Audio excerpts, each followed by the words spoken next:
하나님의 말씀을 읽겠습니다. 고린도전서 15장 50절로 58절 말씀입니다. 형제들아, 내가 이것을 말하노니 혈과 육은 하나님의 나라를 이어받을 수 없고 또한 썩는 것은 썩지 아니하는 것을 유업으로 받지 못하느니라. 보라, 내가 너희에게 비밀을 말하노니 우리가 다 잠잘 것이 아니요 마지막 나팔에 순식간에 호련히 다 변화되리니 나팔 소리가 나매 죽은 자들이 썩지 아니할 것으로 다시 살아나고 우리도 변화되리라. 이 썩을 것이 반드시 썩지 아니할 것을 입겠고 이 죽을 것이 죽지 아니함을 입으리로다. 이 썩을 것이 썩지 아니함을 입고 이 죽을 것이 죽지 아니함을 입을 때에는 사망을 삼키고 이기리라고 기록된 말씀이 이루어지리라. 사망아, 너의 승리가 어디 있느냐? 사망아, 내가 쏘는 것이 어디 있느냐? 사망이 쏘는 것은 죄요 죄의 권능은 율법이라. 우리 주 예수 그리스도로 말미암아 우리에게 승리를 주시는 하나님께 감사하노니 그러므로 내 사랑하는 형제들아, 견실하며 흔들리지 말고 항상 주의 일을 더욱 힘쓰는 자들이 되라. 이는 너희 수고가 주 안에서 헛되지 않은 줄을 알미라. 오늘 읽은 이 본문 말씀을 근거로 너희 수고가 주 안에서 헛되지 않다라는 제목으로 말씀을 나누고자 합니다. 고대 이집트에서 전해지는 이런 얘기가 있습니다. 바그다드에 사는 부유한 상인이 있었는데 이 사람에게 종이 있어서 이 상인은 필요한 물건을 사오라고 종을 바그다드 시장에 보내었습니다. 그런데 하인이 갑자기 돌아와서 얼굴이 하얗게 질린 채로 주인에게 말을 합니다. 주인님, 제발 저를 좀 살려주십시오. 그렇게 이야기하니까 주인이 무슨 일인데 그렇게 하니까 이 하인이 하는 말이, 제가 시장에 갔는데 죽음의 사자가 저에게 손을 들고 저를 죽이려고 했습니다. 그래서 제가 빨리 급하게 도망을 왔습니다. 저에게 말을 빌려주면 제가 다른 도시로 도망을 가면 좋겠습니다. 이렇게 이야기를 하는 것입니다. 그래서 주인이 이 종에게 말을 내어주니까 그곳에서 120km 떨어진 사마라라는 그런 도시로 이 하인이 떠나게 되었습니다. 그래서 이 주인은 물건을 사러 보냈는데 물건을 못 사왔으니까 이 주인이 직접 시장을 갔는데 우연히 그곳에 이 주인도 그 죽음의 사자를 만났습니다. 그래서 죽음의 사자에게 물어봤습니다. 왜 우리 종을 죽이려고 했느냐라고 말하니까 이 죽음의 사자가 하는 말이, 나는 그 사람을 죽이려고 하지 않았는데 내가 원래는 이 사람이 도망간 사마다라는 곳에서 오늘 밤에 그를 만나서 저승으로 데려가기로 했는데 갑자기 이 사람이 바그다드 시장에 나타나서 내가 깜짝 놀라서 손을 이렇게 들었을 뿐이다라고 말을 했다는 것입니다. 결국 이 종은 죽음을 피한다고 했으나 오히려 자기가 죽을 장소로 스스로 걸어가게 되었다 하는 것입니다. 이 이야기의 교훈은 사람은 죽음을 피해보려고 하지만 그 죽음은 누구도 피할 수 없다라는 것입니다.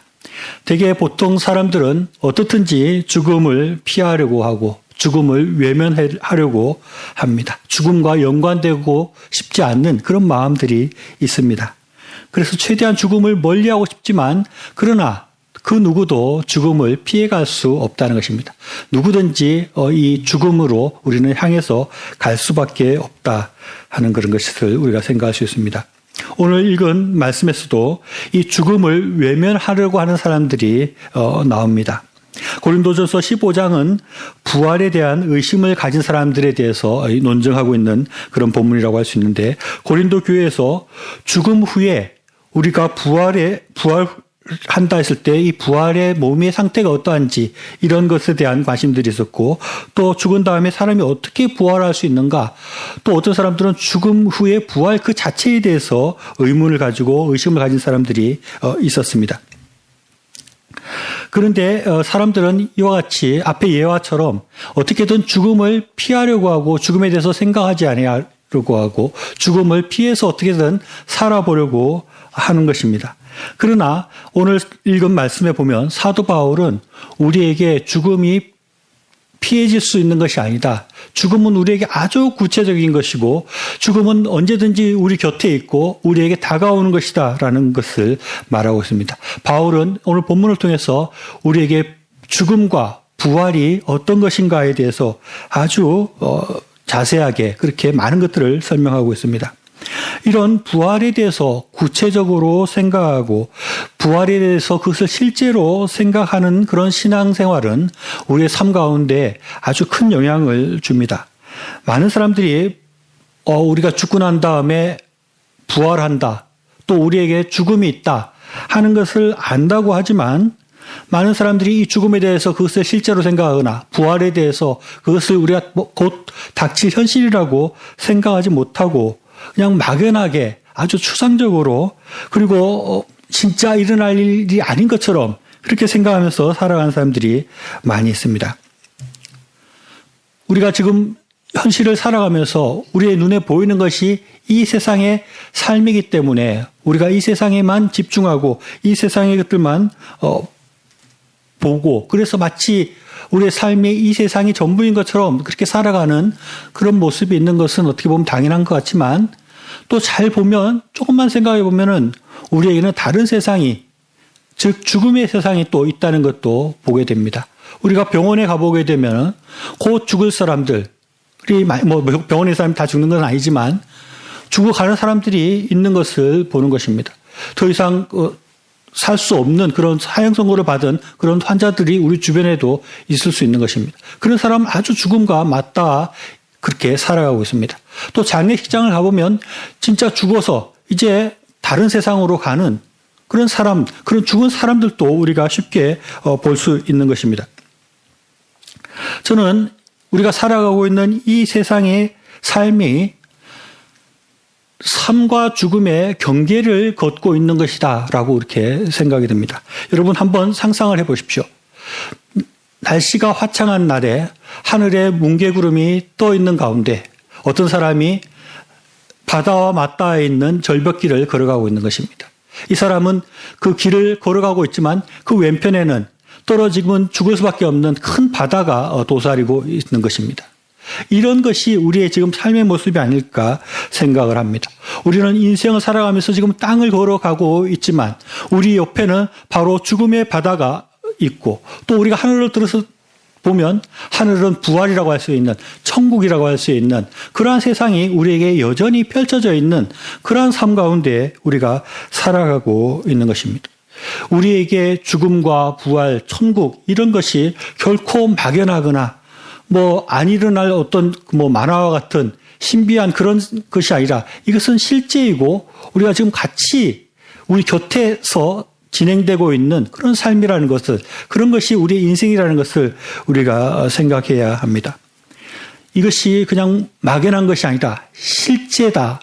이 죽음과 부활, 천국 이런 것이 실제라고 생각하는 그런 구체적인 생각을 하고 그런 것들을 바라볼 수 있는 그런 시각이 있고 그런 믿음이 있을 때 우리의 삶은 달라질 수 있는 것입니다.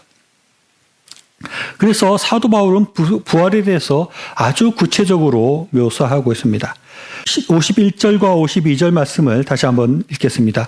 보라 내가 너희에게 비밀을 말하노니 우리가 다 잠잘 것이 아니요 마지막 나팔에 순식간에 호련히 다 변화되리니 나팔 소리가 나매 죽은 자들이 썩지 아니할 것으로 다시 살아나고 우리도 변화하리라라고 말씀하고 있습니다. 바울은 특별한 비밀을 우리에게 알려준다라고 말을 하면서 마지막 날에 나팔 소리가 날 것이다 라고 말을 합니다. 그러면 나팔 소리가 나게 되면 우리가 죽을 몸에서 죽지 않을 몸이 되고 썩을 몸에서 썩지 않을 몸으로 변화될 것이다 라고 말을 합니다.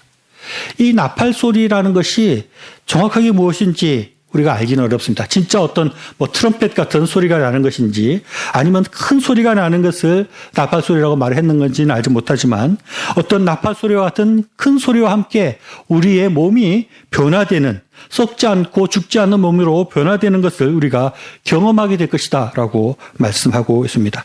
또 앞절인 50절의 말씀 보면 형제들아 내가 이것을 말하노니 혈과 육은 하나님 나라를 이어받을 수 없고 또한 썩는 것과 썩지 않는 것을 유업으로 받지 못하리라 라고 말씀하고 있습니다.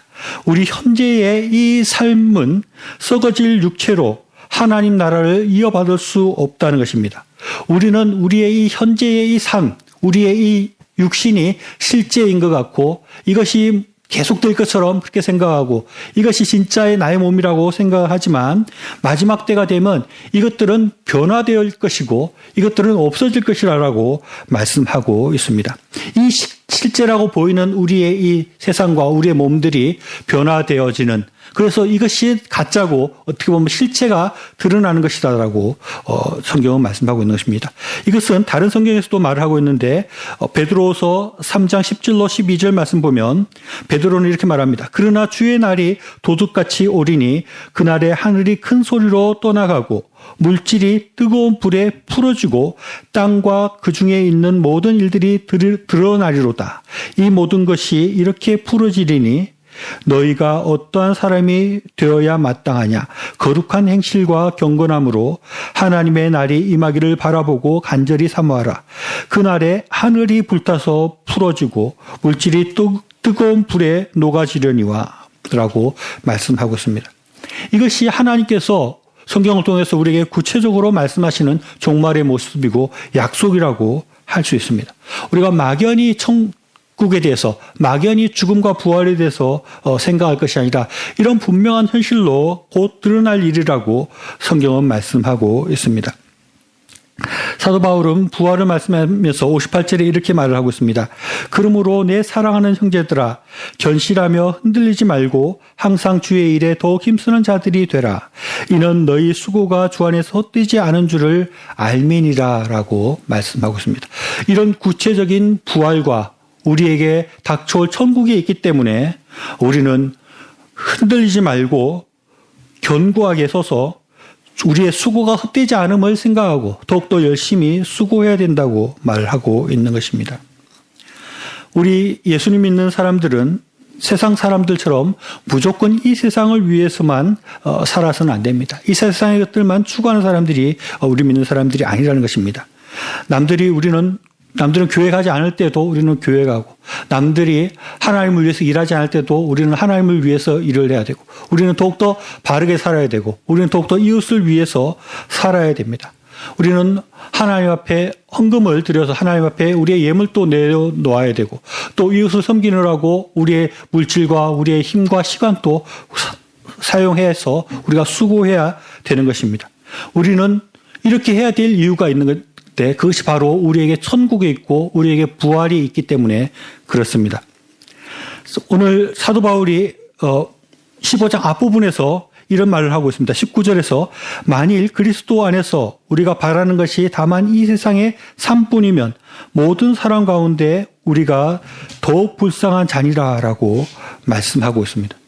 우리가 이렇게 막 수고를 하고 주님을 위해서 이렇게 살아가고 이 시간에도 예배를 드린다고 우리의 시간을 드리고 하는 이 모든 것들이 만약에 부활이 없고 천국이 없다면 그것은 괜한 고생일 수 있다는 것입니다.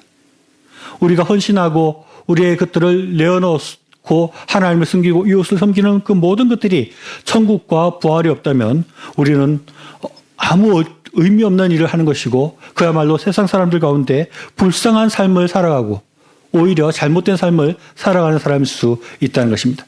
그러나 그렇지 않습니다. 이 세상은 틀림없이 죽음이 있고 죽음 후에는 부활이 있고 우리는 천국에 가게 될 것이고 주님 앞에 서서 우리의 모든 수고한 것들을 평가받고 그것을 상으로 받게 될 것입니다. 이것은 막연한 것이 아니라 이것은 실제의 상황인 것입니다. 막연하게 어쩌면 그럴 수 있다 이런 것이 아닙니다. 분명히 천국과 이 부활은 실제적인 것이고 앞에서도 말했듯이 지금 또 우리 곁에 있는 것입니다. 지금 또 우리 곁에 죽음이 있고 지금 또 우리 곁에 천국과 부활이 같이 있다는 것. 그것은 실제적인 것이고 그것은 우리에게 곧 닥칠 것이라는 것을 우리가 분명히 생각할 수 있어야 됩니다. 이것을 믿고 이것을 생각하고 살아가는 삶은 달라질 수밖에 없는 것입니다. 현대 유대인들이 6월절에 즐겨 부르는 노래 중에 아니마만이라는 그런 노래가 있습니다. 히브리어로 이것은 나는 믿는다라는 뜻인데 6월절 잔치 때 가족들이 모였을 때 이 노래를 부른다고 합니다. 이 노래는 이렇게 시작되고 있습니다. 우리는 구세주가 오시리라는 사실을 알고 있다. 그러나 그는 조금 오신다라는 가사입니다. 이 노래 가사가 생긴 것은 나치 수용소에서 지어졌다고 합니다. 유대인들이 히틀러의 수용소에서 가스실로 끌려가서 죽어가는 것을 보면서 유대인들이 이런 노래를 불렀다는 것입니다. 우리는 구세주가 오실 것이라는 사실을 알고 있다. 그러나 그는 조금 늦게 오신다. 그래서 우리는 죽고 이 절망 앞에 부딪힌다라는 그런 노래를 만들어 불렀다는 것입니다. 그런데 이 수용소 가운데 젊은 유대인 의사가 한 명 있었는데 이 사람은 이렇게 결심을 합니다. 나는 다시는 이 노래를 부르지 않겠다. 그리고 그는 노래 가사를 바꾸어서 노래를 부릅니다. 우리의 구세주는 약속하신 대로 오신다는 사실을 알고 있다. 사람들은 그가 늦게 오신다고 불평을 한다. 그러나 아니다. 우리가 너무 조급해할 따름이다. 주님은 반드시 오신다라고 그렇게 이 사람은 노래를 하고 그런 믿음을 되새겼다는 것입니다. 그러면서 그는 유리조각을 갈아서 늘 피가 날 정도로 이렇게 면도를 했다고 합니다. 그러니까 이 사람은 삶의 의욕을 이렇게 보인 것이죠. 그래서 나치 간수들이 가스실로 보낼 사람들을 고를 때 건강이 안 좋고 비실비실한 사람부터 보냈는데 이 사람은 언제든지 면도를 하고 이렇게 삶의 의욕을 보이니까 끝까지 죽지 않고 살아남았다 하는 그런 이야기입니다. 이 사람은 주님께서 늦게 오시는 것 같지만 늦게 오는 것이 아니라 반드시 오신다는 믿음을 가지고 그 주님을 만날 것을 고대하면서 이 부활 신앙을 가지고 살아가니까 이 사람은 살아남게 되고 이 사람이 더 잘 살 수 있게 되었다는 얘기입니다. 우리가 주님께서 분명히 오신다. 주님께서 와서 우리를 구원하신다.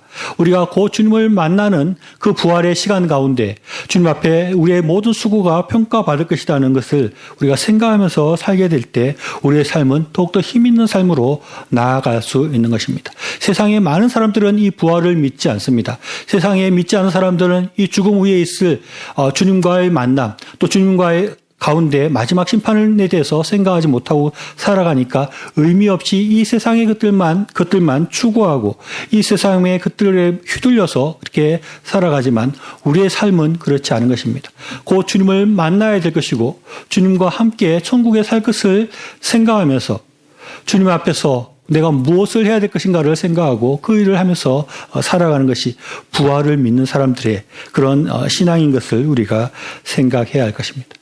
곧 가게 될 천국을 바라보면서 우리의 수고가 결코 헛되지 않다는 것을 생각해야 됩니다. 우리가 결코 세상 가운데 불쌍한 사람들이 아니라 오히려 세상 사람들이 불쌍한 것이라는 것을 우리가 생각해야 됩니다. 하나님께서 우리의 삶 가운데 어떤 일들을 해라고 하시는지를 깊이 생각하고 그 하나님의 일들을 함으로 천국의 상급을 쌓아가고 더욱더 의미 있는 삶을 살아가는 그런 삶이 되어야 되겠습니다. 58절 말씀을 다시 한번 읽겠습니다. 그러므로 내 사랑하는 형제들아 견실하며 흔들리지 말고 항상 주의 일에 더욱 힘쓰는 자들이 되라. 이는 너희 수고가 주 안에서 헛되지 않은 줄을 알미라. 기도하겠습니다.